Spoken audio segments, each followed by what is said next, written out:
Malapit ng party. May pupunta na namang mayayaman dito. Nananabik na sabi ni Soleng. Tumawa naman ang isa pang kasambahay. Manahimik ka, Soleng. Kaya ka na pagkakamalang gold digger at social climber. Dahil nananabik ka sa mga mayayaman. Ipinagtanggol naman ni Soleng ang sarili. Bakit? Tinitingnan ko lang naman. Nagagandahan ako sa mga suot nila.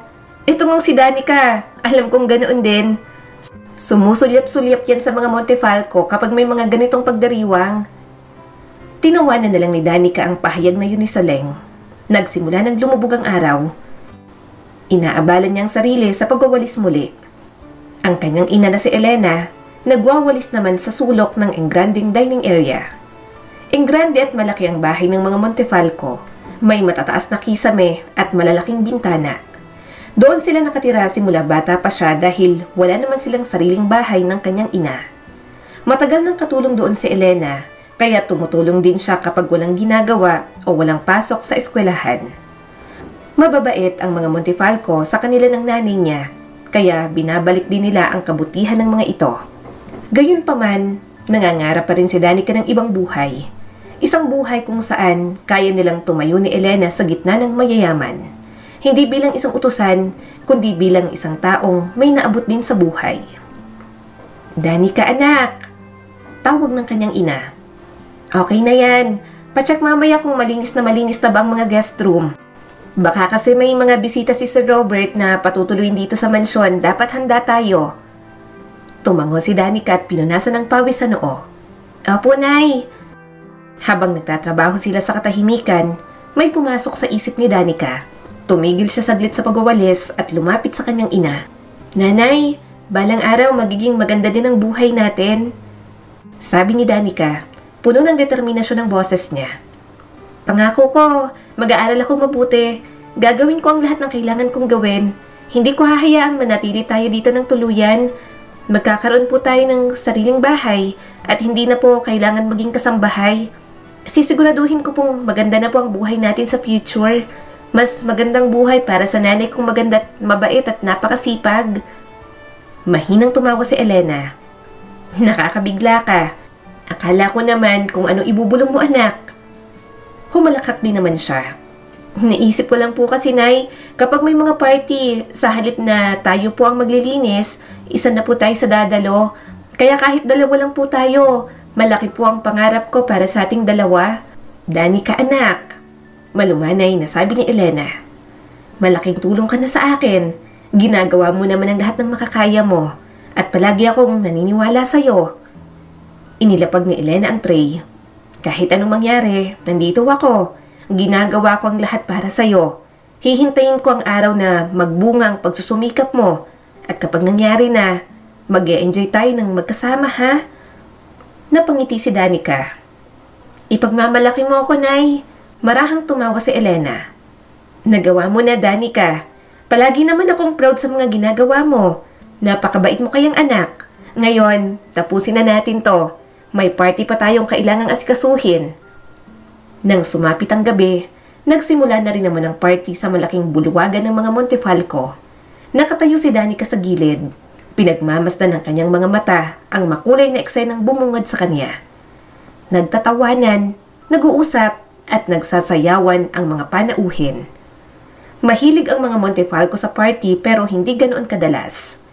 Tahimik lang din kasi ang yumaong ina ni Jonas.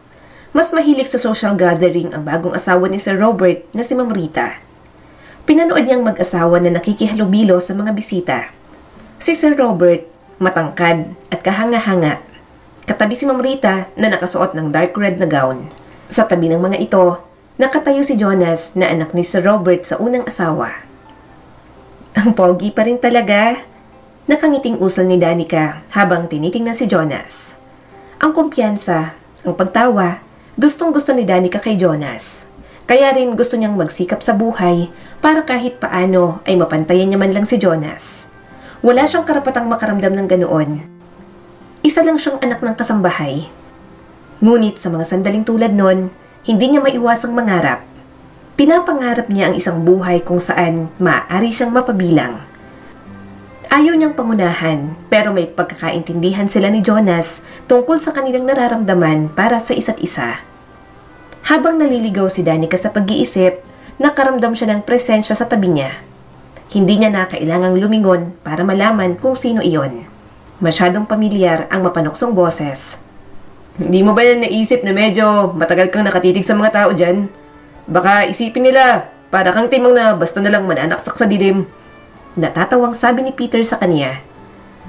Bumuntong hininga si Danica, ngunit nananatiling tahimik habang si Peter, ang stepson ni Sir Robert na anak ni Ma'am Rita, kasuwal na nakasandal sa frame ng pinto.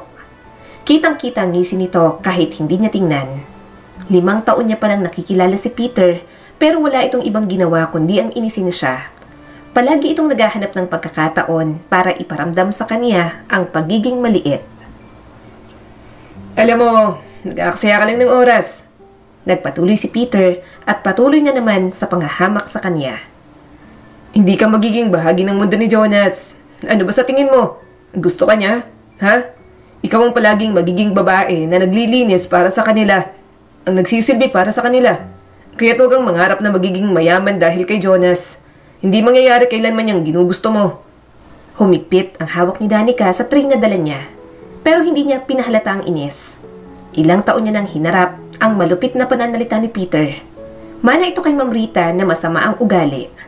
Pero si Peter, siya palagi ang madalas inisin dahil may malasakit naman ito sa ibang taong nasa mansyon. Natutuwa ang binata na palagi siyang tuyain, maliitin sa harap ng iba, at palaging ipinapaalala sa kanya kung saan siya nararapat. Dahan-dahan siyang humarap kay Peter. Hindi ako nangangarap, Peter. May something naman talaga sa pagitan namin ni Jonas. Hindi mo alam, kasi sino ka ba?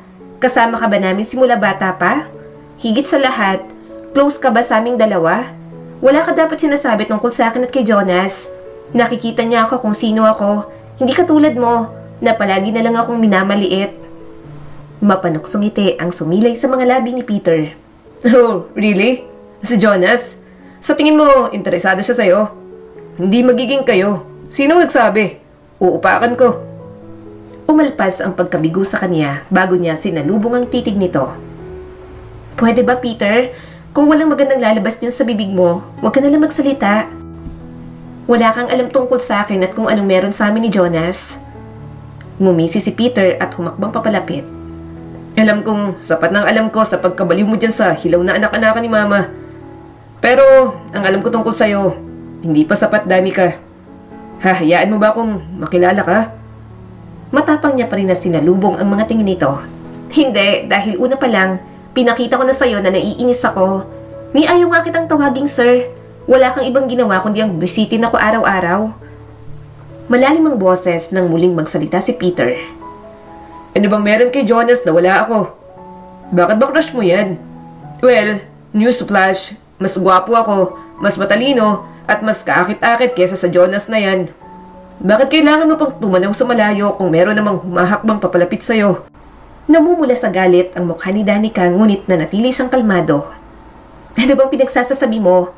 Kung wala kang maganda at maayos na magawa sa buhay mo, huwag mo kong idamay. Wala akong pakialam sa'yo, Peter. At hindi ko kailangan ng opinyon mo. Tumaas ang isang kilay ni Peter, halatang natutuwa sa galit na nakikita sa kanya. Oh, talaga? Wala kang pakialam sa akin? Well, kung sobrang desperado ka sa isang mayaman, siguro dapat akong piliin mo. Sisiguraduhin kong hindi mo na kailangang magtaas pa ng daliri. Ako na agad ang hihila sa'yo sa mundo ko. Nanunukso sa kanya si Peter dahil akala nito mukha siyang pera. Hindi niya gusto sa binatang katulad nito. Malayong malayo ito kay Jonas na mabait at mapagkumbaba kahit mayaman. Ayaw niya kay Peter na magaspang ang ugali at walang pakialam sa nararamdaman ng iba. Manipis na ang pasensya ni Danica, pero alam niya rin naman na kung papatol siya, wala ring mangyayari. Huminga siya ng malalim at tumalikod sa binata. Naglakad siya patungo sa kusina. Hindi na niya kailangang makipagtalo kay Peter. Wala rin naman siyang mapapala. Isang araw, nakaupo si Danica sa tapat ng isang maliit na mesa. Nakakunot ang kanyang noo sa konsentrasyon habang ginagawa niya ang kanyang mga takdang aralin at nagsusulat ng notes. Palagi siyang determinado na maging mahusay sa paaralan sa kabila ng mahabang oras na ginugugol niya sa pagtulong kay Elena.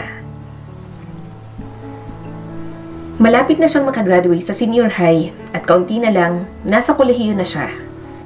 Pangarap niyang maging doktor, kaya grabe rin talaga siya kung mag-aral. Isa pa, edukasyon ang alam niyang daan para makaalis sa kahirapan. Maya-maya, isang pamilyar na boses ang bumasag sa kanyang atensyon. Kumusta ang araw mo, Danica? Kumusta ang pasok mo kanina sa school? Tumingala si Danica. Bumilis ang tibok ng puso niya nang makitang nakatayo doon si Jonas. Nakangiti sa kanyang binata. Palagi namang mabait si Jonas sa lahat ng tao, pero iba na ang pakiramdam na dulot sa kanya ng atensyon nito. Hindi niya maiwasang makaramdam ng kaba at pananabik sa kanyang dibdib sa tuwing kinakausap siya ni Jonas. Ayos lang naman, sabi ni Danica. Busy as usual, graduating na kasi tapos ang dami pang performance task kaya ginagabi na ako sa pag-uwi. Puro practice pero ayos naman ang school. Tumango si Jonas at umupo sa tabi niya. Kailangan mo ng tulong sa assignments mo? Tulungan na kita. Baka nahihirapan ka. Nanlaki ang mga mata ni Danica sa gulat. Hindi siya nahihirapan. Kayang-kaya niya namang sagutin ang mga yon. Pero talagang magpapatulong siya. Oras na rin yon para makasama si Jonas. Talaga? Tutulungan mo ako sa mga assignments ko? Tanong ni Danica at bumilis ang tibok ng puso niya. Of course. Nakangiting sabi ni Jonas. Ano? Sige, sabihin mo sa akin kung saan ka nahihirapan. Napangiti si Danica. Ginugol nila ang mga sumunod na minuto sa pag-aayos ng ilan sa kanyang schoolworks. Pagkatapos, biglang huminto si Jonas at tumingin sa kanya ng mas malalim. Danica, may manliligaw ka na ba? Napakurap si Danica at natigilan sa tanong. Namula ang kanyang mga pisngi at mabilis siyang nag-iwas ng tingin. Naramdaman kasi niyang bigla ang pag-alon ng kahihiyan sa kanya. Hindi, wala akong manliligaw. Mahina niyang sabi. Nakatuon pa ako sa pag-aaral at sa totoo lang, wala akong masyadong interes sa mga lalaki sa school namin. May mga nagkakaroon ng crush sa akin pero wala akong type sa kanila kahit isa. Gusto niyang sabihin kay Jonas ang totoo. Wala naman talagang ibang makakakuha ng kanyang atensyon dahil naibigay niya na yon sa binata. Gusto na ni Danica na umamin, pero nakakaramdam siya ng hiya. Ano kayang iisipin nito sa kanya? Ayaw niyang magmukhang ewan o mapangahas sa harap ng lalaking gusto niya. Ngumiti si Jonas. Mabuti. Tama kang mag-focus sa pag-aaral mo. Huwag mong hahayaan ng mga lalaki na makagambala sa'yo. Maraming oras sa future para sa lahat ng yun, Danica. Tumango naman ang dalaga. Biglang nagbago ang ambience nang pumasok sa silid si Peter. Punong-puno ng yabang ang aura nito, kaya mabilis na nainis si Danica. Nakita agad sila nito at ngumisi. Walang pag-aalinlangan na upo ito sa pagitan nila ni Jonas. Pilit silang pinaghiwalay na dalawa, kaya muntik nang mahulog sa upuan si Jonas. Peter, ano ba? Sa iba ka na nga umupo? Mariin niyang sabi rito. Well, natatawang sabi ni Peter at paharap na nakaupo sa tabi niya. Patingin nga ako, Danica. Namumula ka. Hindi ko pa nakikitang namula ka ng ganyan. Ay, sorry, palagi pala. Namumula ka palagi kapag nasa malapit ako. Dahil sa inis, umalis ka nga rito. Lalong namulang mukha ni Danica. Hindi ako namumula. Oh, talaga? Natatawang sabi ni Peter sabay kurot sa kanyang pisngi. Namumula ka talaga, Danica. Huwag mo nang i-deny. Saan ka namumula? Dahil ba kay Jonas? Anong pinag-uusapan niyo? Tumayo si Jonas at hinawakan ang braso ni Peter. Tigilan mo na si Danica, Peter. Huwag mo siyang gawin na parang laruan mo katulad ng ginagawa mo sa ibang babae. Itigil mo na ang pang-iistorbo sa kanya. Ngumisi si Peter at walang pakialam. Ano, Jonas? Baka alam ko. Hindi ko man lang siya maasar kahit konti. Gagawin ko ang lahat ng gusto kong gawin sa kanya. Naningkit ang mga mata ni Jonas. Mali na inisin siya ng ganyan, Peter. Huwag mo na ulit siyang hahawakan. Ngumisi lang si Peter at mapanoyang tumingin kay Jonas. Hindi mo naman pag-aari si Danica, Jonas. Huwag kang umarte na para kang boyfriend. Nagkakatuwaan lang naman kami. Problema sa'yo. Masyado kang pakialamero. Nagkakatuwaan? Paano matatawag na katuwaan lang kung asar na sa'yo si Danica? Nag-igting ang panga ni Jonas sa pagkadismaya. Titig na titig si Peter sa kanya bago tumayo at umalis. Napabuntong hininga na lang siya. Hindi niya talaga maintindihan kung bakit ganoon na lang palagi ang asal ni Peter. Huwag mo siyang pansinin. Mahinang sabi ni Jonas. Hindi mo kailangang tiisin ang kalokohan niya. Kapag ginulo ka pa, magsabi ka sa akin ha.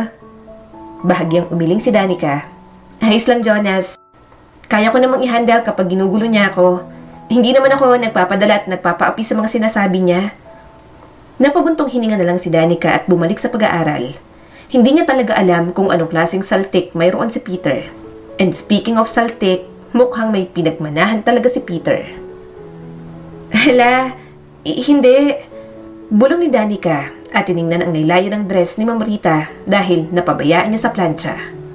Gulong-gulo ang isip niya at kinakabahan na rin. Maselan pa naman ang bagong asawa ni Sir Robert. Maingay at purong mamahalin pa ang mga gamit nito. Mas inaalagaan pa yata nito ang mga yon kaysa sa anak na si Peter. Walang ideya si Danica kung ano ang gagawin. Nanginginig ang kanyang mga kamay habang itinataas ang damit. Lumitaw ang kanyang ina sa pintuan at mukhang nag-aalala. Anong problema, Danica? Bakit hindi ka mapakali? Nay, kasi nasunog ko po yung damit Ma'am Rita. Nauutal na sabi ni Danica. Hindi ko po sinasadya pero... Hindi na niya magawang tapusin ang kanyang sinasabi. Tumulo na ang mga luha ni Danica sa kanyang mga pisngi. Lumambot agad ang ekspresyon ng kanyang ina. Huwag kang mag-alala, Danica, hindi mo kasalanan. Hindi ka masisisi ni Ma'am Rita. Sisisihin niya ako. Sa akin niya pinapaplansya yan pero sa'yo ko pinagawa. Kapabayaan ko rin ito. Nanlaki ang mga mata ni Danica at hindi makapaniwala. Ano? Hindi po, Nay. Hindi po kayo ang dapat sisihin dito.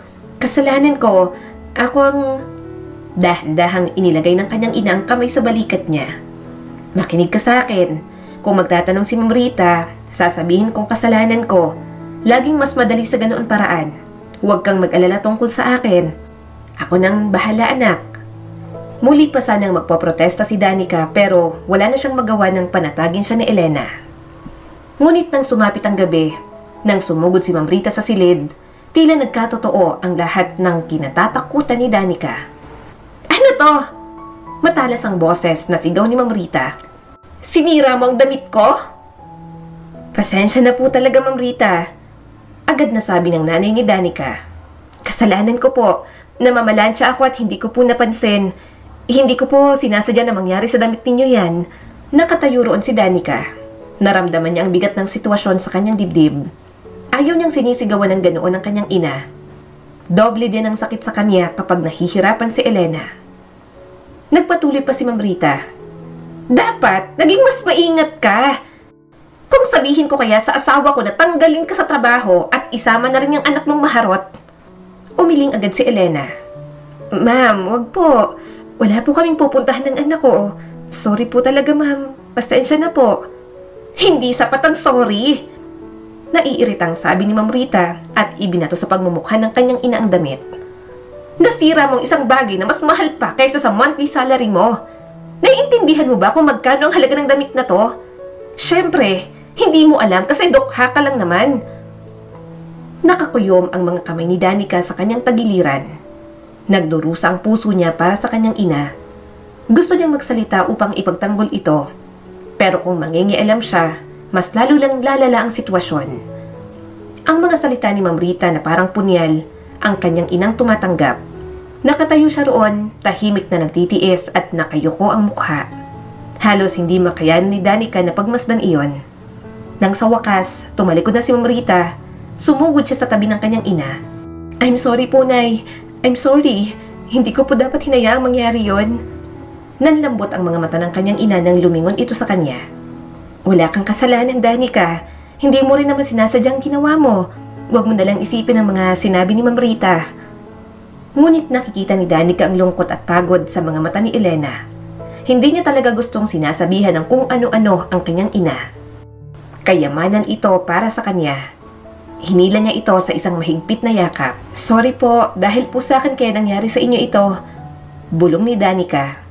Ako na lang po sanang tumanggap ng mga salitang yon. Marahang hinaplos ni Elena ang kanyang buhok. Ayos lang, anak. Parte din naman ng trabaho ang mapagalitan. Wala tayong pagpipilian. Sila ang amo, kasambahay lang ako rito. Wala tayong ibang mapupuntahan, kaya tiis-tiis muna. Bahagyang napaatras si Danica. Naiinis ako na kailangan pa niyang tratuhin ka ng ganito. Ibang-iba po siya sa unang asawa ni Sir Robert. Ano po bang nagustuhan ni Sir Robert doon? Ang sama po ng ugaling niya, Nay. Marahan ng umiti ang kanyang ina. Tama na, hayaan mo na lang. Tumango si Danica at pinunasan ang naliligaw na luha. Mas determinado siyang mag-aral ng husto. Ayaw niya nang magdusa ang kanyang ina. Gagawa siya ng paraan para mabigyan silang dalawa ng mas magandang buhay, malayo sa kalupitan ng mga taong minamaliit sila. Sa mga lumipas na araw, yun pa rin ang nasa isip ni Danica. Kung pwede nilang hilahin ang panahon para makapagtapos na siya at maging isang doktor, nagawa niya na. Malalim ang iniisip ni Danica habang nagwawalis malapit sa pool, kaya hindi niya narinig na lumapit si Peter. Napasigaw siya nang muntik na siya nitong ihulog sa pool. Ano ba? Naiirita niyang tanong dito. Ang lalim ng iniisip mo. Sana ako ang nandyan, di ba? Nginisihan siya ni Peter. Hindi sumagot si Danica. Mas hinigpitan niya ang pagkakahawak sa walis.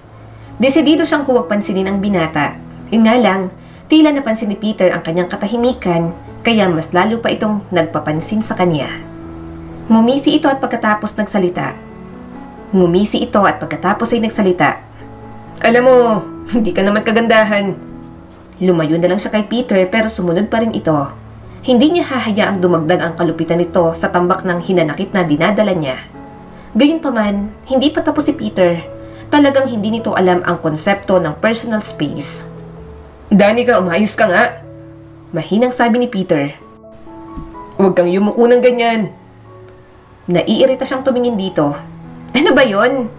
Nang walang pasabi, hinawakan ni Peter ang neckline ng t-shirt niya at hinila pa itaas. Natigilan si Danica. Nagulat at kinilabutan. Ang una niyang instinct ay humiwalay, ngunit napangiti lang si Peter sa reaksyon niya. Bastos ka! Bakit ka nang hahawak ng dibdib? Galit niyang sigaw rito. Anong dibdib? Tinatakpan ko lang. Inaayos ko lang ang damit mo. Walang gana nitong sabi at bahagya pang nanunuya ang boses. Kada yuko mo nakikita na. Pasalamat ka pa nga dapat sa akin, di ba? Namula ang mukha ni Danica sa magkahalong galit at hiya. Mabilis niyang inayos ang suot niyang t-shirt at galit na tinitigan ng binata. Ikaw? Mga palusot mo, hindi gumagana sa akin. Bakit kailangan mo pa akong hawakan? Pwede mo namang sabihin na lang. Bulalas ni Danica. Nakakadiri ka, Peter. Alam mo, ang sama-sama ng ugali mo. Pareho kayo ng nanay mo. Napakurap si Peter sa pagkalito. Malinaw na hindi naiintindihan ang lalim ng kanyang mga salita. Anong pinagsasasabi mo? Anong ginawa ni Mama sa'yo? Nabuhay ang galit ni Danica. Mukhang hindi niya na mapipigilan na ilabas ang lahat ng sama ng loob. Napakatagal niyang itinatago ang kanyang damdamin pero hindi na siya makapagpigil sa pagkakataong iyon. Ang nanay mo! Bulalas ni Danica at tumaas ang boses. Masamang pakikitungo niya sa lahat ng tao rito, lalo na sa mga kasambahay, Peter. Manang-mana ka pa? Nang aksidenteng nasunog namin ni nanay yung damit niya. Walang pakialam yung nanay mo. Sinisigawan niya ang nanay ko. Ipinahiya niya sa harap ng lahat. Minura-mura pa at binato pa ng damit sa mukha. Alam ko naman na may pagkakamali kami sa part namin. Alam ko rin na amo namin kayo at kasambahay lang ang nanay ko. Pero sana naman, matuto kayong rumespeto, di ba? Okay lang na bisitin mo ako araw-araw, Peter. Ang hindi lang okay sa akin, maliitin ang nanay ko. Masakit na makita siyang ginaganyan ng mama mo. Kumabog ang kanyang dibdib sa emosyon at saglit na nakaramdam ng bigat sa lahat. Hindi tamang sagutin niya si Peter ng ganoon, pero talagang parang sasabog na siya kung hindi niya pa ginawa.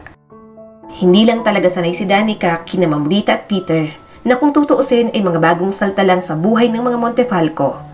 Napakabait ng unang asawa ni Sir Robert. Mabait din naman si Sir Robert at si Jonas. Pero ang mag-inang Ma'am Rita at Peter, para sa kanya ay napakasama palagi ng ugali. Lumambot saglit ang ekspresyon ni Peter habang pinoproseso nito ang mga sinabi niya. Hindi ko alam. Mama ko siya pero hindi rin naman malapit ang loob ko sa kanya simula bata pa lang. Hindi ko alam na ganyan ang ginawa sa nanay mo. Hindi napigilan ni Danica ang sarili na mapabuntong hininga. Hindi niya inaasahan na mauunawaan ni Peter. Matama niyang tiningnan ng binata na parang bumaba na ang depensa. Napailing si Danica. Wala ka rin namang magagawa. Katulad ka lang din ng mama mo. Tila nag-ibang mukha ni Peter at nakitaan niya ng senseridad. Insultuhin mo na ako sa lahat ng paraan. Pero wag mong sasabihin katulad ko ang aking ina. Magkaiba kami ng ugali. Hindi naman ako halos lumaki sa kanya. Kay lola ako lumaki. Ngayon ko lang naman siya nakasama ng maayos nang maging asawa niya si Tito Robert. At ang ginagawa ko sa'yo, gusto lang kitang asarin pero hindi ibig sabihin na masama na akong tao. Umiwas ng tingin si Danica. Baka masyado siyang nanghusga. Pero ayaw niya lang talaga sa mga taong palagi siyang iniinis at pinaglalaruan ang kanyang damdamin. I'm sorry, sabi ni Peter na ikinagulat niya. Hindi ko rin gusto ang ginawa ng mama ko sa nanay mo. At I'm sorry sa paraan ng pagtrato ko sa'yo. Hindi ako dapat kumilos ng ganun. Hindi naman ako masamang tao, Danica. Natigilan si Danica. Ang paghingi ng tawad ay ang huling bagay na inaasahan niya mula kay Peter. Gayunpaman, bahagya na rin gumaan ang kalooban niya ng dahil doon. Sa mga sumunod na linggo, bahagyang nabawasan ang mga pangiinis sa kanya ni Peter. Mukhang seryoso nga ito sa paghingi ng tawad sa kanya. Maghanda na kayo. Uuwi na ang mga Montefalco. Saad ng kanyang ina. Isang linggo nang wala ang pamilya Montefalco dahil nagbabakasyon sa Paris. Medyo nasasabik na siyang umuwi ang mga ito dahil isang linggo niya nang hindi nakikita si Jonas. Nang marinig ni Danica ang sasakyan, biglang bumilis ang tibok ng puso niya. Dali-dali siyang pumunta sa pintuan para makita ang pagdating ng pamilya. At nandoon si Jonas na lumabas ng sasakyan. Naramdaman ni Danica ang matinding kaligayahan na bumalot sa kanya. Ngunit kakaway pa lang sana siya at sasalubungin ito nang isang lalaki ang bumungad sa kanyang harapan. Ano na naman? Namiss mo siguro ko, no? Nakangisi sa harap niya si Peter at hinaharangan ang maganda niyang view kay Jonas. Panira ka talaga kahit kailan. Lumayas ka sa harap ko. Napawi ang ngiti niya at napakunot ang noo. Tumawa lang si Peter. Halatang natutuwa sa kanyang reaksyon. Yan na bang way mo para sabihin sa akin na I miss you? Sige na nga, I miss you too. Ngunit hindi hinayaan ni Danica na abalahin siya ng binata. Sana hindi ka na umuwi. Nagpaiwan ka na lang sana sa Paris. Mabilis siyang tumabi at itinuon ang pansin kay Jonas. Muling bumilis ang timok ng puso niya nang magtama ang kanilang mga mata. Nang gabing yon, pagkatapos magpahinga ng mga Montefalco, natagpuan siya ni Jonas sa hardin. Nakaupo si Danica sa isang bench, ninanamnam ang kapayapaan at katahimikan nang makarinig siya ng mga yabag na papalapit. Danica! Binasag ng boses ni Jonas ang katahimikan. Hi! Sagot ni Danica. Kumusta ang experience sa Paris? Maganda sa Paris. Sana kasama ka rin namin doon. Sabi ni Jonas, sabay upo sa tabi niya sa bench. Ngunit sa palagay ko, mas namiss ko ang lugar na to ng higit pa kaysa sa inaasahan ko. Nginitian siya ni Jonas. I miss you. Bumilis na naman ang tibok ng puso ni Danica at naramdaman niyang namumula ang mukha niya. Hindi niya akalain na ganoon ang sasabihin nito. Tila may mga paru-parong lumilipad sa kanyang sikmura. Pero nagulat siya sa sumunod na sinabi ni Jonas. Dinungkot nito ang isang maliit na kahon sa bulsa. May dala ko para sa'yo. Nanlaki ang mga mata ni Danica nang kunin ang kahon. Maingat niyang binuksan yon at tumambad sa loob ang isang silver na bracelet. Ang pulseras ay may maliliit na pendant, isang gitara, isang musical note at isang puso. Maganda yon at puro tungkol sa kanya. Kaya naman sobra niyang nagustuhan. Tinitigan niya yon nang may kaligayahan kahit na bahagya pang may pagtataka. Nang makita ko yan, naalala ko kapag pinapanood kitang tumutugtog ng gitara. Mahinang sabi ni Jonas. Para sa'yo yan. Sana magustuhan mo. Naramdaman ni Danica ang matinding init na dumadaloy sa kanyang dibdib. Oo, nagustuhan ko to. Salamat na naaalala mo ko kahit na nasa ibang bansa ka. Hindi lamang bracelet iyon. Para sa kanya, nangangahulugang pumapasok na siya sa isip ni Jonas. Kahit pinakamaliit na detalye, alam na alam nito sa kanya. Tila napaka-espesyal niya para sa binata. Jonas, napakaganda nito. Sabi ni Danica na may halong emosyon ng boses. Hindi ako makapaniwala na naaalala mo. Napangiti si Jonas pero sa hindi inaasahang pagkakataon, naging seryoso ang ekspresyon nito. Tinitigan siya ng binata ng may intensidad na nagpapawindang sa buong sistema ni Danica. Danica, may kailangan akong sabihin sa'yo. Panimula ni Jonas. Gusto kita. Gustong gusto. Gusto kitang ligawan. Gusto kong maging higit pa sa kaibigan. Napabuntong hininga si Danica. May isang koneksyon sa kanila na mahirap baliwalain. Walang mga salita ngunit tila alam nila pareho na may namamagitan sa kanilang mga damdamin. Pero ngayong sinasabi nito lahat, naging mas malinaw lang yon para kay Danica. Gusto mo ako? Tanong niya rito. Tumango naman si Jonas. Matagal ko nang gustong sabihin sa'yo, pero ngayon lang ako nagkaroon ng lakas ng loob. Gusto ko nang ligawan. Ilang saglit na walang nagsasalita sa kanilang dalawa. Sige, ikaw ang bahala. Sambit niya rito. Napangiti si Jonas at parang lumiwanag ang buong mundo nito. Natutuwa akong marinig yan mula sa'yo. Nang maglaon ng gabing yon, kinausap niya si Elena. Hindi niya mapigilan ang kanyang pananabik. Close silang mag-ina, kaya gusto niyang maging open dito tungkol sa gustong mangyari ni Jonas. Gumulong siya para harapin ang kanyang ina at bumulong. Nay, si Jonas po. Gusto daw po niya ako at gusto niya po akong ligawan. Papayag po ba kayo? Tumingin sa kanyang ina na may banayad ng ngiti. Ay, ngayon lang pala kayo nagkaaminan. Okay lang naman sa akin, anak. Nag-alinlangan si Danica bago nagtanong. Sa tingin mo, pwede na po ba akong magka-boyfriend ngayon, Nay? Nag-isip sandali ang kanyang ina bago sumagot. Siyempre, pwede naman. Pero lagi mong tandaan na unahin ang pag-aaral mo at huwag kalimutan ang mga limitasyon mo. Susuportahan ko ang relasyon ninyo ni Jonas dahil alam kong mabait naman siya. Halos ako na rin ang nagpalaki sa kanya, kaya wala akong maiipinta sa kanya. Basta, boundaries pa rin dapat ha. Mas unahin pa rin ang pag-aaral. Tumango si Danica at niyakap ang nanay niya. Gagawin ko po, Nay. Tatandaan ko po lahat ng sinabi mo. Tuloy-tuloy na nga ang panliligaw ni Jonas. At habang tumatagal, mas lumalalim ang nararamdaman ni Danica. Pinapatagal niya lang dahil masarap din naman sa pakiramdam ang suyuin. Isang araw, nagwawalis ng mga dahon sa hardin si Danica. Bahagyan niyang napansin ang isang bagay na kumikinang sa damuhan. Sa pagluhod niya, nagulat siya nang may nakita siyang bracelet.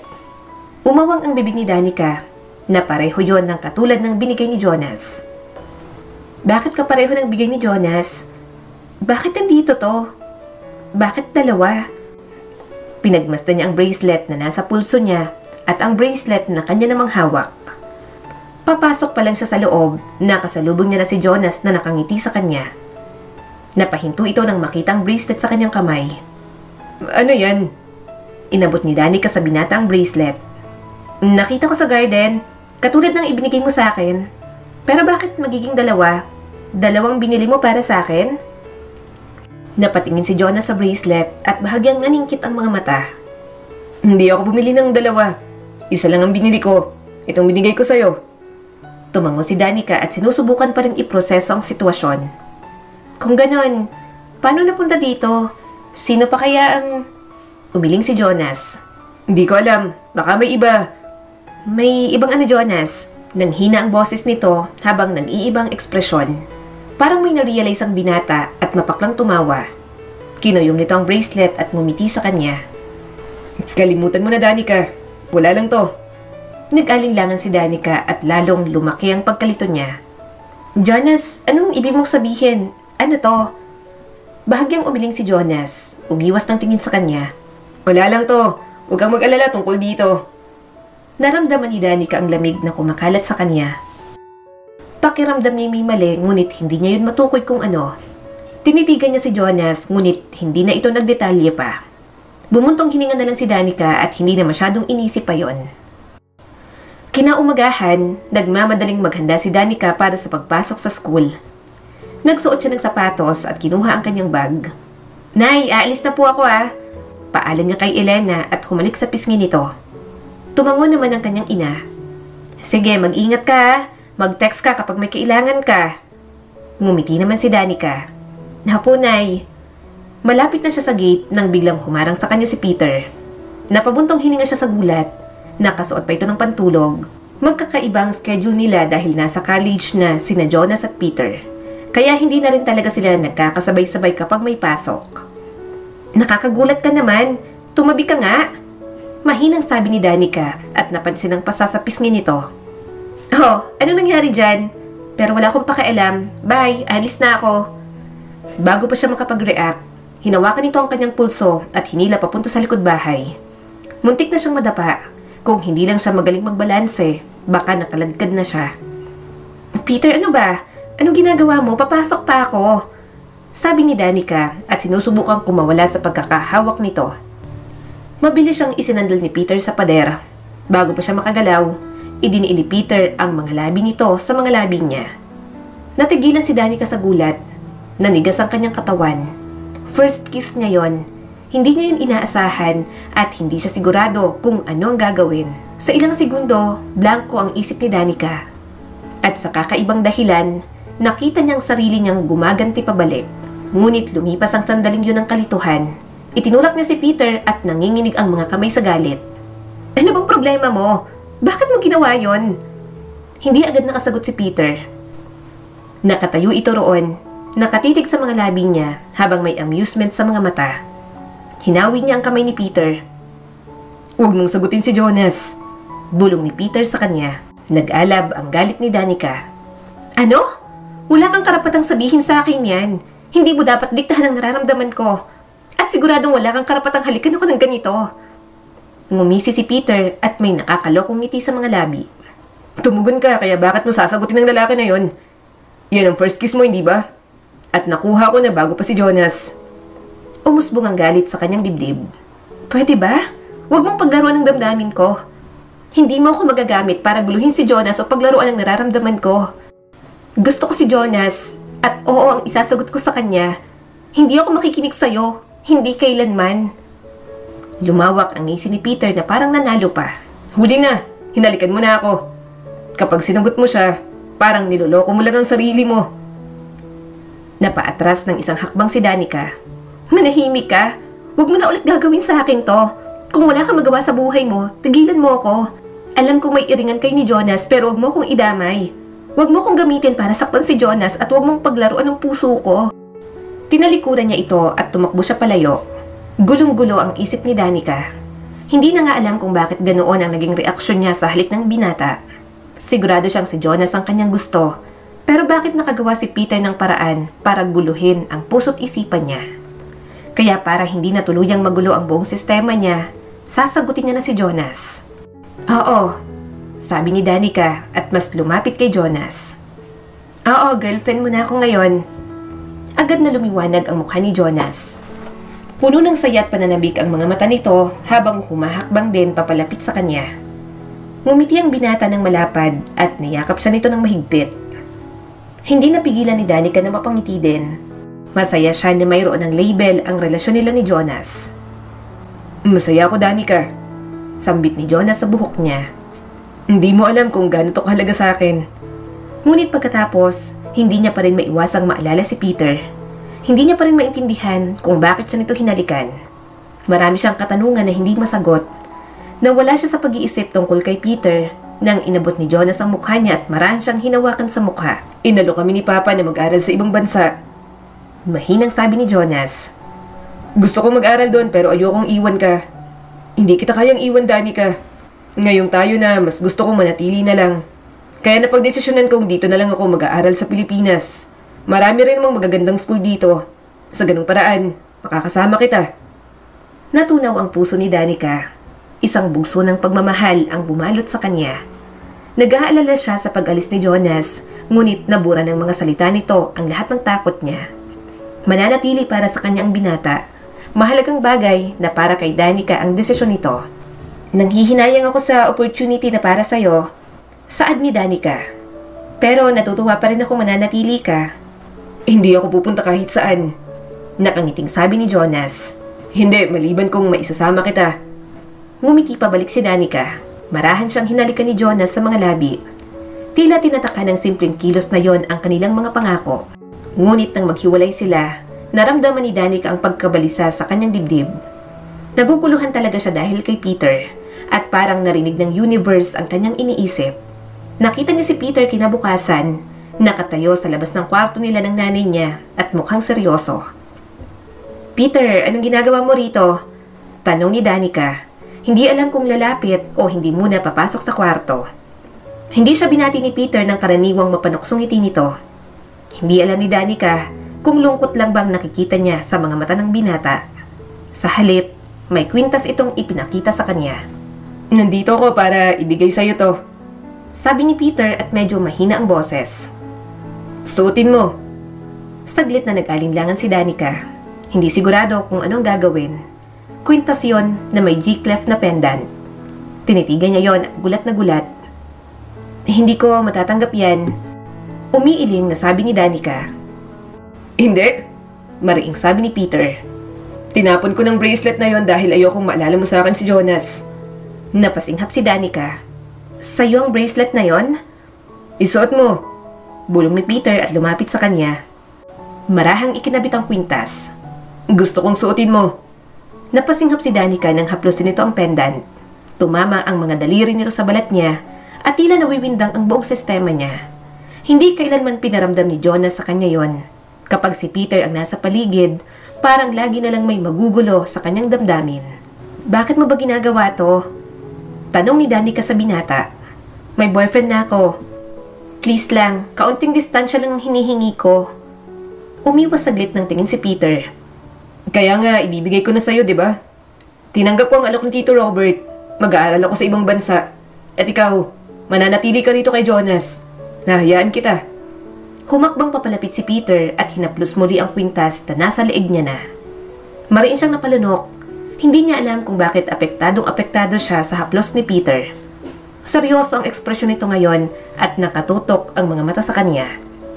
Pagdating ng panahon, malalim ang boses na sabi ni Peter at punong-puno ng emosyon. Babalik ako. At kapag bumalik ako, sisiguraduhin kong maiinis ka na naman. Gagawa ko ng kaguluhan sa buhay mo na mababaling ang nararamdaman mo sa akin. Tipong hindi mo matatakasan, Danica. Kumunot ang noo niya. Ang lakas ng loob mong sabihin sa akin yan. Huwag mo na akong guluhin. Kami na ni Jonas. At kahit bumalik ka pa, hinding-hindi malilipat sa iyong atensyon ko. Huwag ka nalang bumalik. Tumalikod si Danica. Isang alo ng pagkabigo ang bumalot sa kanya. Ayaw niya nang isipin si Peter. Hinalikan siya nito at iniwan siyang nalilito. Pero ngayon, sila na ni Jonas. Ito naman talaga ang gusto niya kaya hindi dapat siya nalilito sa simula pa lang. Lumipas ang taon, unti-unti nang nawala si Peter sa kanyang sistema. Hindi rin naman siya nakikibalita. Abala siya sa pag-aaral at masaya sa relasyon nila ni Jonas. Gayunpaman, natapos ang kaligayahan nila dahil sa isang aksidente. Na-aksidente ang sinasakyang sasakyan ni na Sir Robert at Jonas. Hindi niya maintindihan kung bakit naging malupit ang tadhana na kunin ang lalaking mahal niya. Nay, hindi ko po kaya. Bakit sila pa? Bakit si Jonas pa? Humahagulgul siya habang tinitingnan ang bangkay ni Jonas. Jonas, please, gumising ka. Hindi ko kayang mawala ka. Mahal na mahal kita. Nang araw ng libing, isang malungkot na pangyayari yon para sa lahat ng nagmamahal sa mga Montefalco. Parang walang katapusang kirot kay Danica ang lahat. Sa gitna ng dagat ng mga nagdadalamhati, lumitaw ang isang pamilyar na mukha. Nandoon si Peter na umuwi agad nang marinig ang tungkol sa aksidente. Maingat siyang nilapitan ng binata. Mabagal ang mga hakbang na parang hindi sigurado sa sasabihin. Danica, mahinang sabi nito at puno ng emosyon ng boses. Please, tama na. Umalis na lahat. Ikaw na lang ang natitira dito. Nag-aalala na rin ang nanay mo. Hindi kita kailangan dito, Peter. Mariin niyang sabi. Huwag kang magpanggap na nagmamalasakit. Katulad ka ng nanay mo. Nakita mo ba si Mama Rita? Ni hindi man lang siya umiyak sa pagkawala ni na Sir Robert at Jonas. Anong klaseng tao siya? Minahal niya ba talagang mag-ama? Dahil sa nakikita ko ngayon parang hindi, Peter. Umalis ka rito. Hindi kita kailangan. Mana ka sa mama mo. Parehong masasamang mga ugali niyo at wala kayong pakialam kay Jonas. Napangiwi si Peter sa kanyang sinabi, pero hindi man lang ito umatras. Kaya itinulak-tulak ni Danica ang anak ni Ma'am Rita. Umalis ka na, sabi. Bumalik ka na sa ibang bansa. Huwag kang magpapakita sa akin dahil hindi ko kailangan ng isang katulad mo, Peter. Ayaw mo ba talaga sa akin? Ha? Nangingilid ang mga luha ni Peter. Masama niyang tiningnan ng binata. Ngayon pa talaga, Peter? Ngayon pa? Iniisip mo ang sarili mong damdamin kung kailan ka mamatay lang ni Jonas. Anong klase ka? Bantay sa lakay? Etong tatandaan mo, kahit anong gawin mo, hinding-hindi kita papatulan. Magsama kayo ng nanay mong plastic at hindi mo lang pinahalagahan ng mga Montefalco. Lumipas ang mga buwan at ang mga bagay-bagay sa mansyon ng mga Montefalco ay nag-iba. Bumalik na rin naman sa ibang bansa si Peter at hindi na nga muling nagpakita sa kanya. Nang wala na si Sir Robert, buong-buo na ang kontrol ni Ma'am Rita sa lahat ng pag-aari ng mga Montefalco. Naging malupit lalo ang ina ni Peter sa mga kasambahay. Walang humpay ang mga demands, malupit ang pagtrato at palagi silang pinag-iinitan. Hanggang sa paulit-ulit na lang nasesesante ang mga kasambahay at namalayan niya na lang na silang dalawa na lang ng kanyang ina ang natitira. At sa laki ng bahay, hirap na hirap sila sa trabaho. Pagkatapos, isang hapon, binigyan siya ni Ma'am Rita ng utos na hindi inaasahan ni Danica. Danica! Tawag ni Ma'am Rita, nakabababa lang sa hagdan. Halika rito! Natigilan siya sa pagtulong sa kanyang ina. Ayaw niyang sumunod pero wala siyang magawa dahil nakasalalay ang scholarship niya. Kapag may gusto si Ma'am Rita, palagi na lang nilang sinusunod ni Elena. Pero sa oras na makatapos siya at makapagtrabaho, lalayasan na nila ito. Pumunta ka sa guest room. Utos ni Ma'am Rita. Gusto ng bisita ko ng head massage. Ikaw ang gumawa. Nanlaki ang mga mata ni Danica. Nagkatinginan sila ng kanyang ina. Nakita nila kanina ang bisitang lalaki ni Ma'am Rita at ramdam niya na agad na parang may hindi mangyayaring maganda. Ma'am Rita, ako na lang po ang gagawa. Presenta ng kanyang ina. Tumaas naman ang kilay nito. Ikaw ba si Danica? Anak mong inuutusan ko kaya manahimik ka dyan. Saka nursing student yung anak mo ah. Dapat sanay mag-alaga ng tao yan. Danica, umakit ka na sa guest room. Bilisan mo. Napabuntong hininga si Danica. Pero hindi naman po yata parte ng trabahong ako nang masusunod sa bahay na to. Hindi ka pwedeng tumanggi dahil girlfriend ka ni Jonas. Patay na siya kaya wala ka nang magagawa. Wala akong pakialam kung ano ka sa tingin mo o kung sino ka sa tingin mo, Danica. Sabi ni Ma'am Rita sa kanya at puno ng panghahamak. Anak ka lang ng maid dito. Huwag kang kumilos na parang prinsesa. Patay na si Jonas at katulad ka lang ng nanay mo ngayon. Nadurog ang puso ni Danica. Gusto niyang makipagtalo, lumaban, ngunit alam niyang magiging walang saysay lang iyon. Nakiusap pa si Elena. Ma'am Rita, pakiusap. Ako na lang ho ang gagawa ng inuutos niyo. Huwag nang anak ko. Hinawakan ni Danica ang braso ng kanyang ina. Nay, huwag ka pong magmakaawa. Gagawin ko na. Mabilis lang po. Ako na po. Nilunok niya ang kanyang pride at naglakad papunta sa guest room. Pagpasok niya, sinalubong niya ang isang lalaking nakaupo sa kama. Mabuti naman at nandito ka na. Halika rito. Hilutin mo ang ulo ko. Sabi sa kanya ng matabang lalaki. Ang ganda mo talaga. Kanina, unang kita ko pa lang sa'yo. Gandang-ganda na ako sa'yo, iha. Ayaw niyang lumapit. Nababalisa siya sa tingin ng lalaki. Lalabas na sana siya pero narinig niya ang paglak ng pinto. Ma'am? Ma'am! Bakit niyo po nilak? Lalabas po ako. Bulalas ni Danica at hinampas ng paulit-ulit ang pinto. Ano bang ginagawa mo? Halika na. Hilutin mo na ako. Lumapit sa kanyang lalaki at hinawakan siya sa braso. Ano ba? Bitiwan mo ako. Bulalas ni Danica. Tulong! Bumaha sa gulat at takot ang kanyang dibdib nang maging malinaw ang intensyon ni Ma'am Rita at ng lalaki sa kanya. Hindi ito interesado sa simpleng masahe lang. Sinubukan niyang kumawala ngunit mas mahigpit ang pagkakahawak nito sa kanya. Halika, huwag ka nang mahiya. Sigurado ako mag-i-enjoy ka rito nang higit pa sa inaakala mo. Gulong-gulong isip ni Danica habang sinusubukan niyang kumawala. Ngunit hindi niya magawa. Ang bigat ng sitwasyon ay idiniin sa kanya. Nararamdaman niya ang kabog ng kanyang puso sa kanyang dibdib habang patuloy na hinahawakan siya ng lalaki. Sa sandaling yon, napunta ang kanyang isip kay Jonas sa pagmamahal na pinagsaluhan nila. Sana nandoon pa ito. Sana hindi na nangyayari ang lahat ng yon. Gayunpaman, nang makapa ni Danica ang vase sa gilid, kinuha niya yon at malakas na ipinukpok sa batok ng lalaki. Bigla itong nawala ng malay at kasabay nun ang pagbukas ng pinto. Anak! Danica! Takot na sigaw ni Elena at mabilis na lumapit sa kanya. Elena! Mabilis na pumasok si Ma'am Rita at nakita ang bisita nito. Anong ginawa ninyo? Mahigpit na hinawakan ni Elena ang kanyang kamay. Anak, halika na, umalis na tayo. Tumango agad si Danica at naluluha pa sa takot. Aalis na sana sila sa silid pero mabilis silang hinarangan ni Ma'am Rita. Saan kayo pupunta? Galit na tanong nito. Anong ginawa niyo sa bisita ko? Pagbabayaran niyo to. Pero matapang na sumagot ang kanyang ina na doon niya lang nakitang sobrang galit na galit. Ikaw ang idedemanda namin. Walang hiya ka. Muntik mo nang ipahamak ang anak ko. Matapang na nilagpasan ni Elena si Ma'am Rita pero hinila ang mga buhok nila. Gulat na gulat si Danica nang makitang gigil na sinabunutan ng kanyang ina si Ma'am Rita. Ilang buwan na kaming nagtitiis sa'yo. Tiniis namin ang mga pang-aapi mo dahil sa scholarship ng anak ko. Pero tong ginawa mo kay Danica, hindi na kami magtitiis. Walang hiya kang babae ka.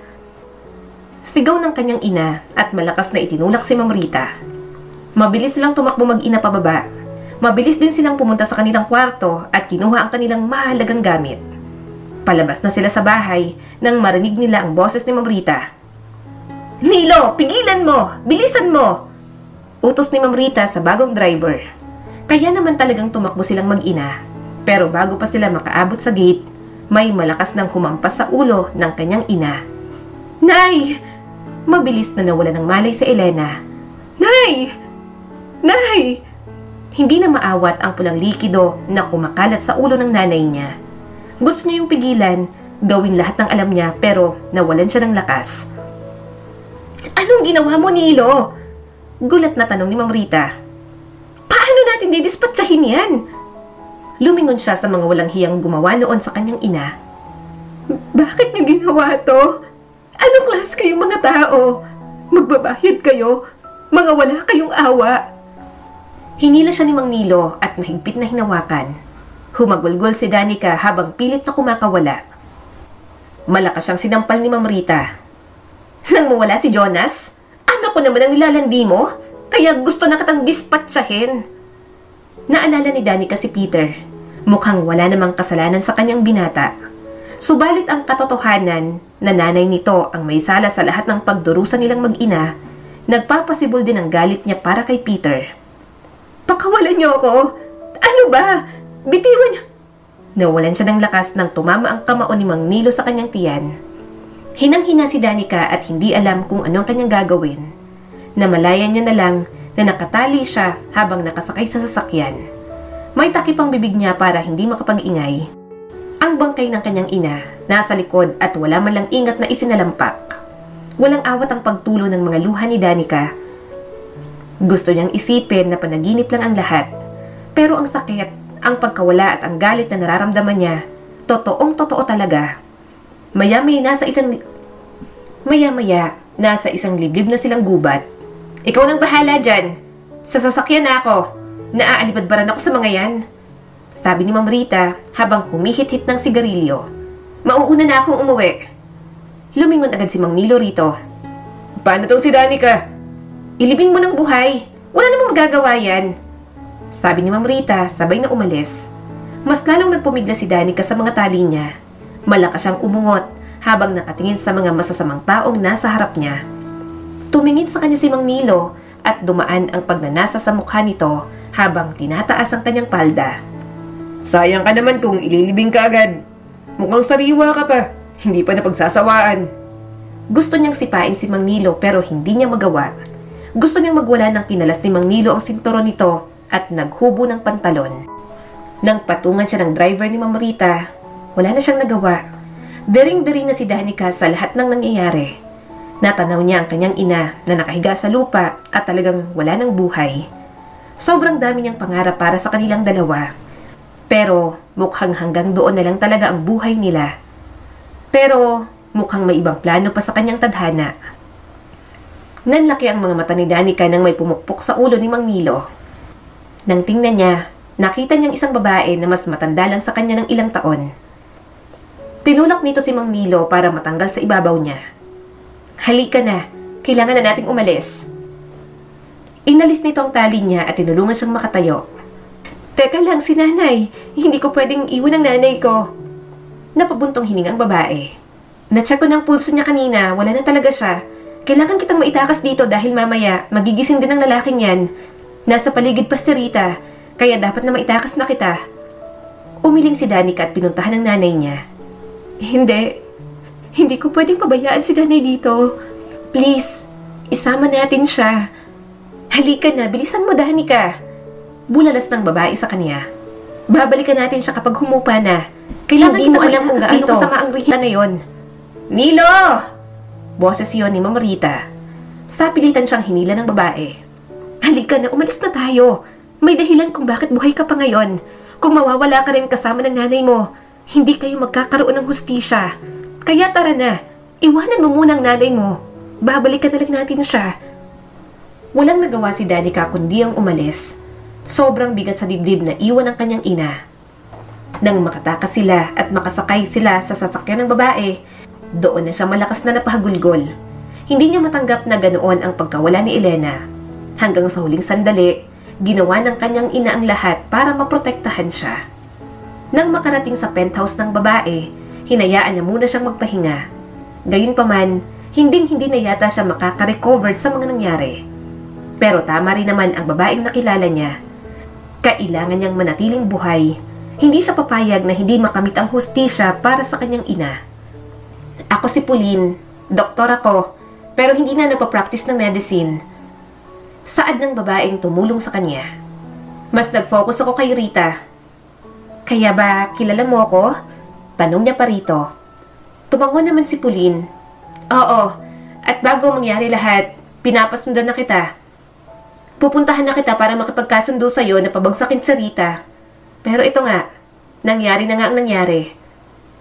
Anong motibo mo? Bakit ka galit kay Rita?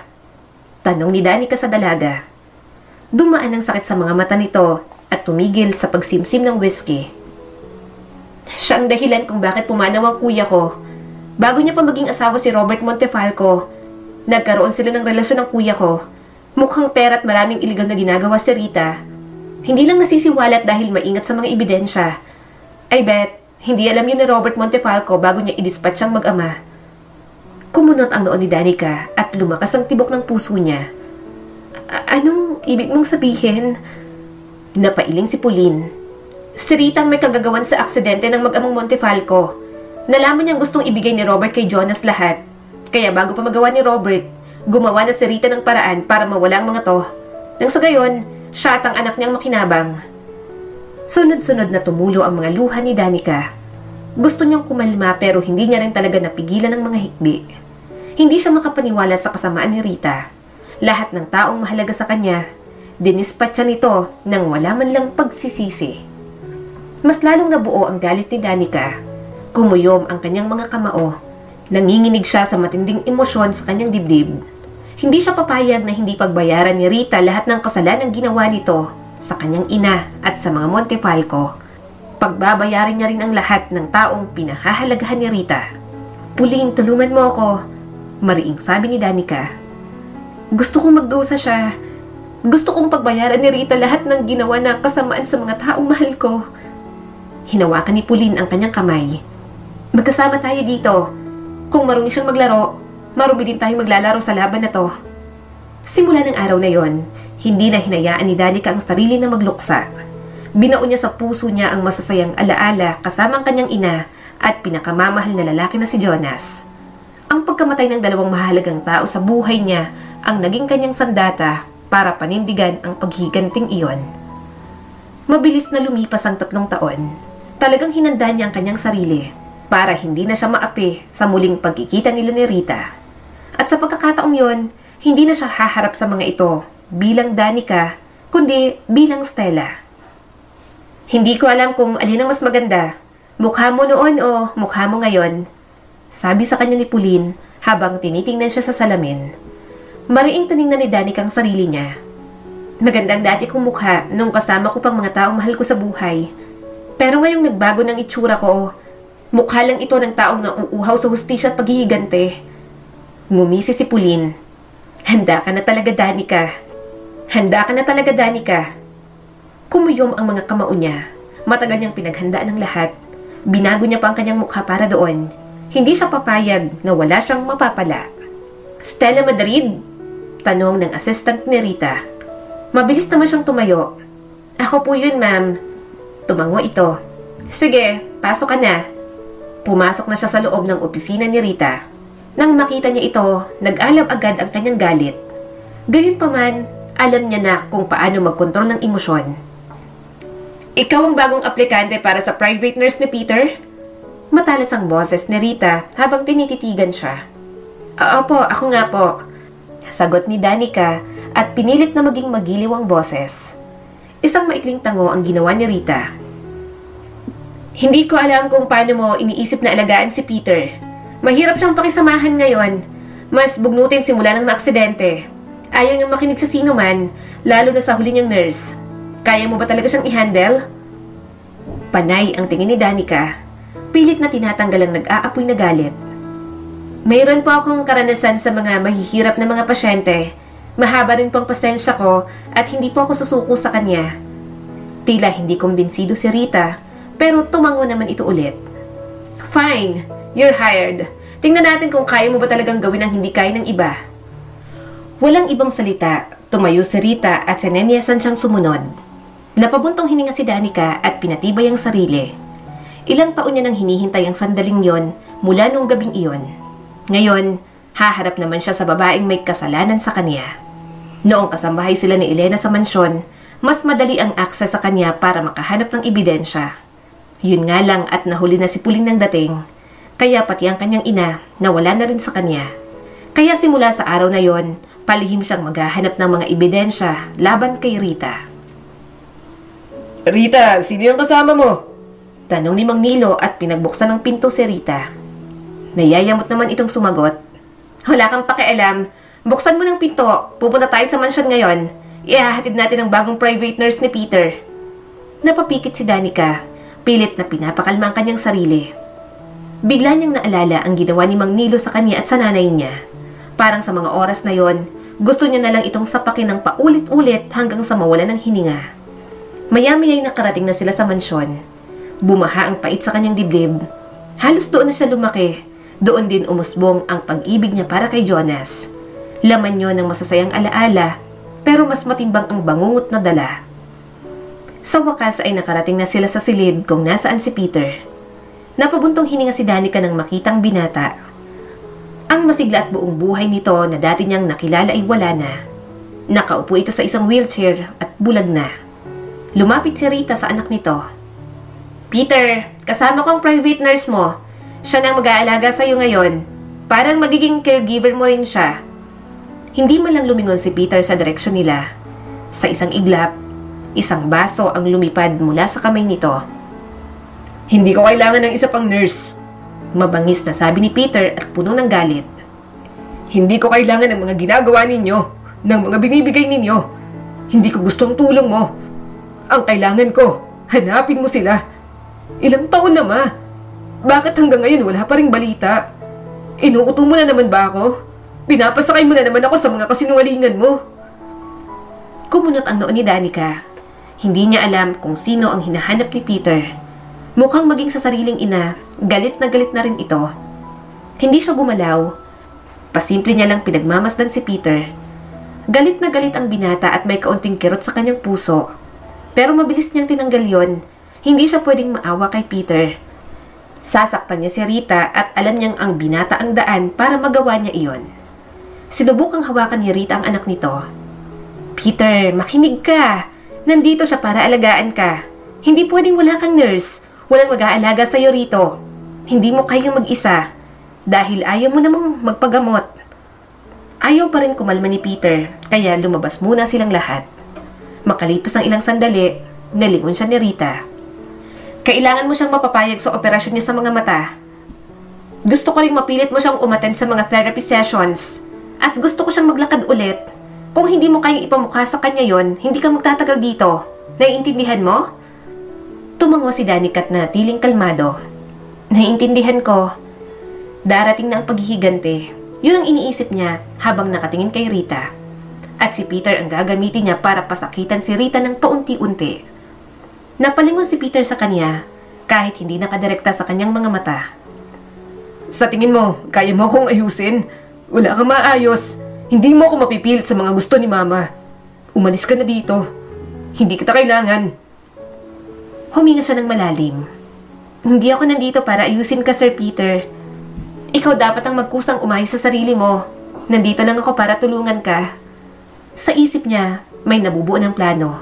Isang plano na hindi lang magpapabago sa buhay ni Peter, ngunit kalaunan magpapaluhod kay Rita na masamang tao. Kinabukasan, pumasok si Danica sa silid ni Peter na may dalang tray ng mga gamot at pagkain nito.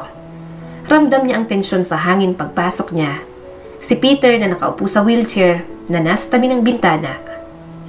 Sir Peter, mahina niyang sabi at sinubukang maging kalmado. Oras na para kumain at gamot mo na rin. Mamaya naman, tutulungan kitang maligo. Hindi ito sumagot, ngunit nakikita niya ang bahagyang pag-igting ng panga ni Peter. Nahirapan ang dati nitong nurse dahil hindi makipagtulungan ang binata. Ngunit hindi aatras si Danica.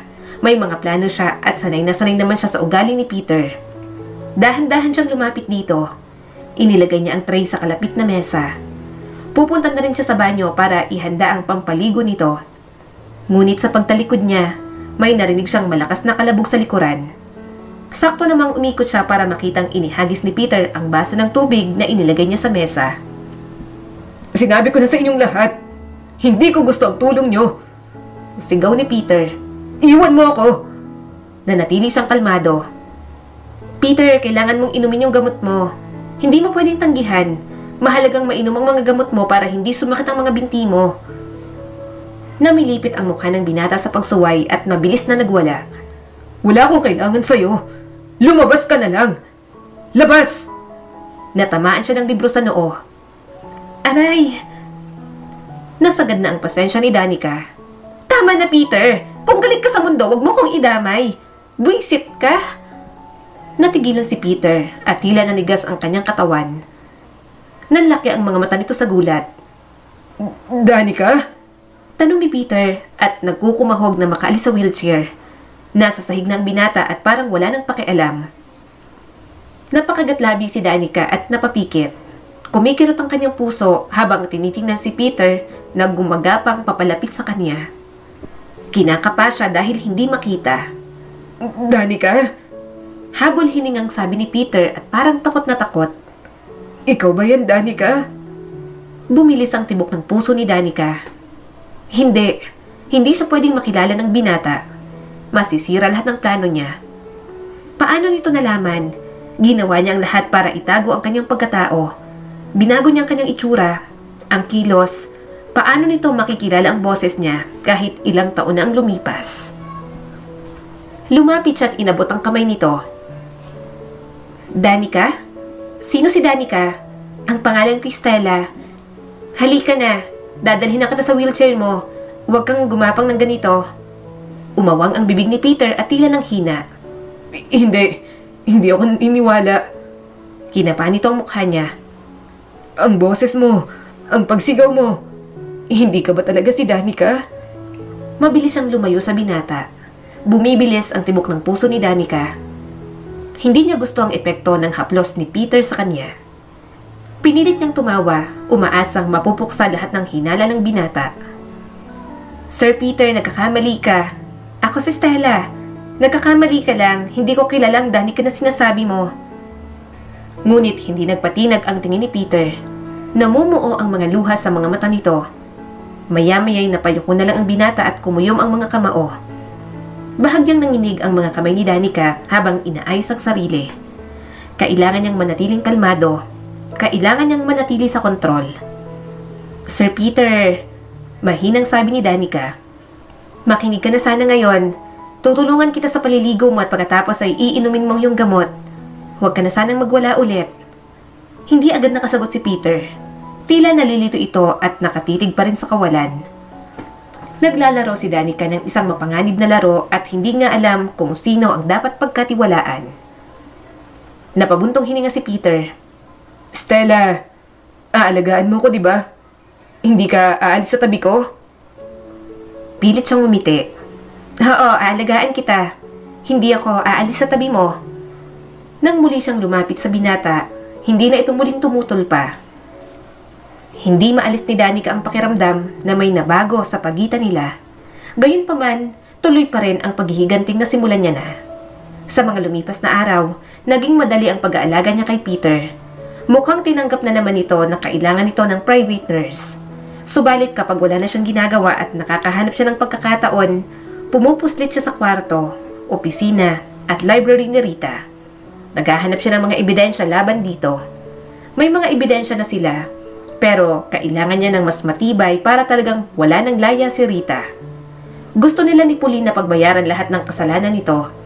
Walang maiiwan na hindi mabibigyan ng hustisya. Nang makakita si Danica ng isa, napangiti siya. Stella! Stella! Tawag sa kanya ni Peter. Nanlaki ang mga mata ni Danica at labis ang kaba. Mabilis siyang tumayo at itinago ang mga papel na kanyang nakuha. Oh, bakit mo ako hinahanap, Sir Peter? Tanong ni Danica nang lumapit siya rito. Bahagya nang nakakalakad si Peter pero kailangan pa rin ng saklay. Gayunpaman, nagkakaroon na ito ng improvement. Gusto niya itong idamay sa kanyang paghihigante, pero naisip niyang wala naman itong kasalanan.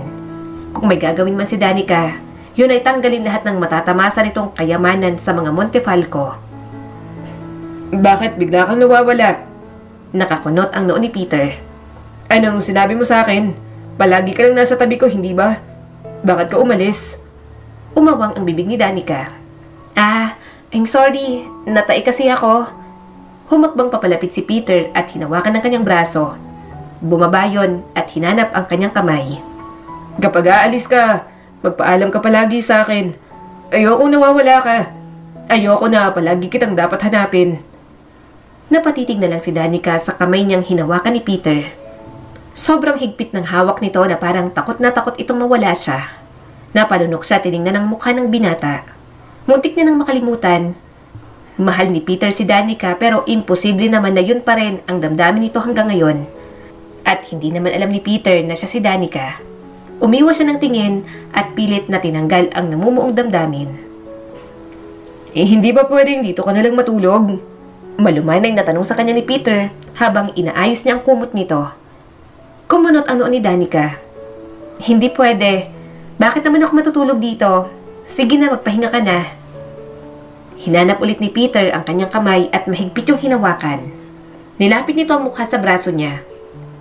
Maaga ka bukas dito Sana paggising ko nandito ka na. Napakagatlabi si Danica at marahang tumango. Sige, maaga ako bukas. Sa mga lumipas na linggo, tuloy-tuloy lang ang plano nila ni Pauline. Unti-unti na rin siyang nakakahanap ng ebidensya laban kay Rita. Palagi rin silang nag-uusap ni Pauline sa cellphone at palagi niya itong ina-update. Oo, last na to. Wala na akong makita so baka nasa opisina niya pang iba. Susubukan ko na lang pumuslit doon. Sabi ni Danica kay Pauline. Huminga ng malalim si Pauline. Kaunti na lang, Danica. Matatapos din ang lahat ng to. Makakapagsimula ulit tayo ng bagong buhay. Natigilan saglit si Danica. Pagkatapos niyang gumante, hindi niya alam kung anong susunod niyang gagawin. Wala nang mga taong mahal niya sa buhay at pakiramdam niya, nagkakasala siya dahil parang siya ang nahulog sa patibong. Hindi niya namalayang unti-unti na siyang nahuhulog sa anak ng taong sumalbahe sa kanila. Makakaganti na rin ako kay Rita sa ginawa niya sa amin ni Nanay, sa ginawa niya kay Jonas at kay Sir Robert. Mahina niyang usal at napalingon sa likod. Pero laking gulat niya nang makita si Peter. Mabilis siyang nagpaalam kay Pauline at pinatay ang tawag. Malapit na silang matapos. Hindi pwedeng masira dahil lang nalaman ni Peter. Kanina ka pa ba dyan? Kinakabahan niyang tanong. Nagulat si Danica nang tumulo ang mga luha ni Peter. Kasama ba ako sa paghihiganti mo, Danica? Hindi agad siya nakasagot. Alam na nito ang tunay niyang pagkatao. Hindi niya na maikakaila pa. Sabi na nga ba, sobrang lakas ng kutob ko na baka ikaw si Danica. Garal-galang boses na sabi ni Peter. Ang boses mo, ang kilos mo kapag nagagalit ka, kapag naiinis ka, kapag sinisigawan mo ko, lahat nakatatak sa isip ko. Mag-iba ka man ng pangalan, hindi man kita makita, makikilala pa rin kita. Nangilid ang mga luha ni Danica. Ano naman, malaki ang kasalanan ng nanay mo sa akin. Mahalaga ka sa kanya kaya idadamay kita. At isa pa, Montefalco ka ba? Hindi mo deserve lahat ng mayroon kayong mag-ina. Umawang ang bibig ni Peter pero sunod-sunod namang tumulo ang mga luha. Hindi ko alam. Hindi ko alam ang mga ginagawa ni Mama. Kung alam ko lang, hindi ako papayag. Pero galit na galit ka at damay ako, di ba? Nagpatuloy pa si Peter. Ilang taon na kitang hinahanap. Kayo ng nanay mo. Hindi ko alam na ang mama ko ang dahilan ng biglaang pagkawala ninyo. Ayoko magpagamot kasi napapanaginipan kita. Sa panaginip ko, galit na galit ka sa akin. Hindi mo ko kayang patawarin. Kaya kung galit ka sa mama ko, hindi kita masisisi. Kung naghihiganti ka at gusto mo siyang parusahan, hindi kita pipigilan. Tumulo ang mga luha ni Danica. Mabilis niyang pinunasan yon. Ayaw niyang isipin na hindi niya minahal si Jonas, pero hindi niya maipaliwanag ang matinding nararamdaman kay Peter. Pero please, alam kong galit ka. Halos magmakaawa na sa kanya si Peter. Huwag ka na ulit umalis sa tabi ko. Dito ka lang. Mahal na mahal kita. Halos mabaliw ako nang hindi kita mahanap. Parang awa mo na, Danica. Hindi ka kailanman nawala sa puso ko. Kung galit ka, suntukin mo ako, sampalin mo ako, pero pagkatapos nun, sana mapatawad mo ako. Patawarin mo ako dahil wala ako dito para ipagtanggol kayo sa nanay ko. Patawarin mo ako dahil sa akin kaya galit sa'yo ang mama ko. Mariin siyang umiling. Ayoko. Hindi kita mapapatawad. Aalis na ako kapag naparusahan ng mama mo. Umalis ka na rito at ibigay sa mga kamag-anak ng mga Montefalco ang mga kayamanan nila. Magsisimula ako ng bagong buhay. At magsimula ka rin ng bagong mong buhay. Dahil kahit mapatawad kita, hindi ako mananatili sa tabi mo. Hindi ko mamahalin ng anak ng taong sumira sa buhay namin ng nanay ko. Gusto pa siyang hawakan ni Peter pero mabilis siyang lumayo. Napahagulgol ito at desperadong umiling. Danica, please. Ramdam ko mahal mo ko. Huwag mong gawin sa akin to. Miss na miss kita at hindi ko kayang wala ka. Naninikip ang dibdib ni Danica. Lalabanan niya ang tunay na nararamdaman. Tumalikod na siya pero muli siyang tinawag ni Peter. Umiling ang binata at punong-puno ng luha ang mga mata nito. Gusto mo akong parusahan, di ba? Sige, kung yan ang gusto mo gagawin ko. Ako na mismo ang magpaparusa sa sarili ko. Nanlaki ang mga mata niya nang hinulog ni Peter ang sarili sa pool. Mabilis ang paghinga ni Danica at hinihintay na umahon ng binata. Pero lumipas ang ilang minuto, hindi pa rin talaga ito umaahon. Kaya walang ibang nagawa si Danica kundi tumalon sa tubig at pilit na inahon si Peter. Ubo ng ubo ang binata at hinihingal. Babalik pa sana ito sa pool pero pinigilan niya ito. Ano ba? Baliw ka na ba? Umiiyak niyang sigaw. Hayaan mo na lang ako. Garal-gal ang boses ni Peter. Ayoko na. Wala nang silbi pang lahat. Ang tagal kitang hinintay pero dahil sa ginawa ng mama ko, galit na galit ka sa akin ngayon. Ayoko na.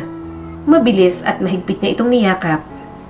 Sorry, dinamay kita sa galit ko. Sorry, please huwag mo nang gawin to. Huwag na ulit, Peter. Napahagulgol si Peter at mahigpit na yumakap sa kanya.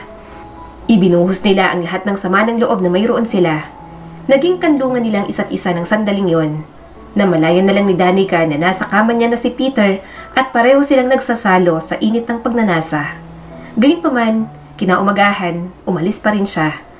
Kailangan niyang tapusin ang laban at naiintindihan niyo ni Peter. Nilabas na nga ni Pauline ang lahat ng baho at kasalanan ni Rita. Nagwawala ito ng matalo sa kaso pero wala na rin namang nagawa. Akala niyo hanggang dito na lang to? Magbabayad kayo sa ginawa niyo. Bulalas ni Rita. Ano ba? Bitiwan niyo ako. Ayoko, pakawalan niyo ako. Wala akong kasalanan. Niyakap siya ni Pauline. Napabuntong hininga na lang si Danica. Tapos na. Nabigyan niya na ng hustisya ang kanyang ina at ang mga Montefalco. Nabigyan niya na rin ng maayos na libing si Elena. Muli na rin silang nagsimula ng bagong buhay ni Pauline. Pagkalipas ng ilang taon, naging ganap na doktor na si Danica. Pediatrician siya sa isang ospital at sobrang busy pa sa trabaho. Doc, papasok na po ang next patient. Nakangiting sabi ng nurse sa kanya. Tumangon naman si Danica. Sige, papasukin mo na. Maya-maya'y pumasok ng mag-ama. Umawang ang bibig niya nang makita si Peter kasama ang isang batang babae. Makalipas ang maraming taon, muli na ulit nakakita at nakakalakad ng maayos si Peter. Good morning po, Doc. Nakangiting sabi sa kanya ng bata. Napangiti din siya. Good morning. Anong problema? Umupo si Peter sa upuan at kinandong ang anak nila. May sakit po kasi itong anak ko. Doc, alam kong pedya ka pero may sakit din kasi ako. Baka pwedeng pakicheck? Tumaas ang mga kilay ni Danica. Ano bang sakit? Ngumuso naman si Hailey. Sakit po namin, miss na miss ka na po namin, Mommy. Hindi niya napigilang tumawa. Halina nga kayo, bibigyan ko na agad kayo ng gamot. Ngiting-ngiti namang lumapit sa kanyang mag-ama. Mahinang tumawa si Danica. Mas madalas na siyang busy at si Peter ang nag-aalaga sa anak nila. Work from home lang naman kasi ang trabaho nito. Simple lang ang buhay nila. Hindi rin sila marangya sa buhay pero masaya naman silang pamilya. At sa lahat ng sakit at galit, natuto pa rin siyang magpatawad at magmahal ulit. Ang kwentong ito ay nagpapaalala sa atin na kahit gaano man katagal na binaon ang galit, matuto pa rin sana tayong magpatawad at bigyan muli ng lugar ang pag-ibig sa ating mga puso. Muli, eto po si Skylar Guro at sana may bago na naman kayong natutunan sa kwento natin ngayon. Maraming salamat po.